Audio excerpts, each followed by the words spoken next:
से। Max hospital Shalimar बाग Delhi NCR का एक लीडिंग हेल्थ केयर प्रोवाइडर है। अस्पताल ने सोनीपत के लोगों को खून से जुड़ी समस्याओं के बारे में एकजुट करने और जागरूक करने के लिए कैंपेन का आयोजन किया। इस कैंपेन का मकसद लोगों को बीमारी के लक्षण पहचानने, टाइम पर इलाज कराने और हेल्थ के बारे में फैसले लेने के लिए लोगों को अवेयर करना है।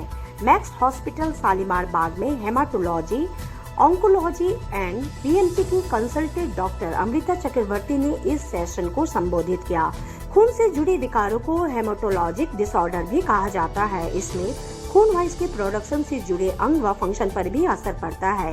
इस तरह की समस्याओं से ओवरऑल हेल्थ पर काफी गलत असर पड़ता है, क्योंकि शरीर में ऑक्सीजन पहुंचाने, पोषक तत्व के वितरण और इम्यून सिस्टम के फंक्शन के लिए ब्लड का काफी अहम रोल होता है। डॉक्टर अमृता ने कहा, मैक्स हेल्थ केयर में हमारे पास स्टेट ऑफ आर्ट टेक्नोलॉजी है, स्पेशलाइज्ड क्लिनिकल अप्रोच है और बेस्ट डायग्नोस्टिक डिवाइस है जो ब्लड डिसऑर्डर से जुड़े हर संकेत को पहचानने में सक्षम है। हमारी डेडिकेटेड टीम के पास एडवांस उपकरण है जो मरीजों और उनके परिजनों को जिंदगी की नई उम्मीद देते हैं। मैक्स हेल्थ केयर लोगों को अपनी हेल्थ के बारे में अलर्ट रहने और ब्लड रिपोर्ट में किसी भी लक्षण या असामान्यताओं को नजरअंदाज नहीं करने के लिए कहता है। रोग की शुरुआती पहचान और उसका तुरंत इलाज कराने से मरीज के लिए बेहतर रिजल्ट आते हैं और ब्लड डिसऑर्डर से जूझ रहे मरीजों का जीवन सुधर सकता है। एटीएन न्यूज़ के साथ Arun Chaudhary. Blood cancers although ये रेयर बीमारियां हैं, लेकिन इंडिया में तेज़ी से बढ़ रही है। इंडिया में अगर हर साल करीब 8 लाख के कैंसर केसेस डायग्नोज होते हैं, उनमें 70,000 to 1 लाख ब्लड कैंसर्स के होते हैं।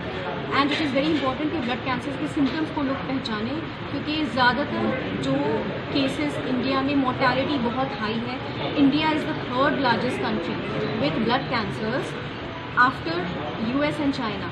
इंडिया में ब्लड कैंसर्स रिपोर्ट करने के इंसिडेंसेस कम है, लेकिन मोर्टेलिटी ज़्यादा है compare to the western country. वो इसलिए है क्योंकि लोगों में अवेयरनेस कम है।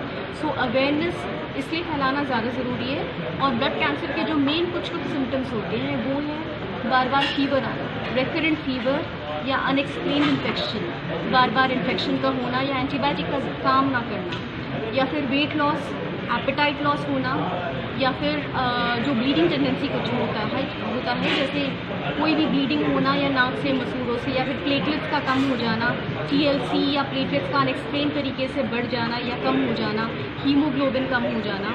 और उसके अलावा अगर बॉडी में कोई नील पड़ जाए, धब्बे आ जाए बिना चोट लगे, या पैथोलॉजिकल फ्रैक्चर्स, हड्डियों का कमज़ोर हो जाना या बिना चोट लगे फ्रैक्चर्स हो जाना, अचानक किडनी की बीमारी आना, किडनियाँ क्रिएटिनिन का बढ़ जाना, ब्लड में कैल्शियम का बढ़ जाना, या फिर पेट में जो ऑर्गन्स होते हैं तिल्ली, स्प्लीन या लिवर, उनका बढ़ जाना।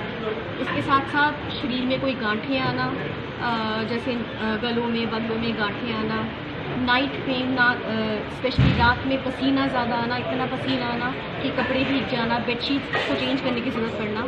सो night sweat, fever, weight loss, appetite loss, recurrent infection, bleeding tendency, ये मेन सिम्टम्स होते हैं ब्लड कैंसर।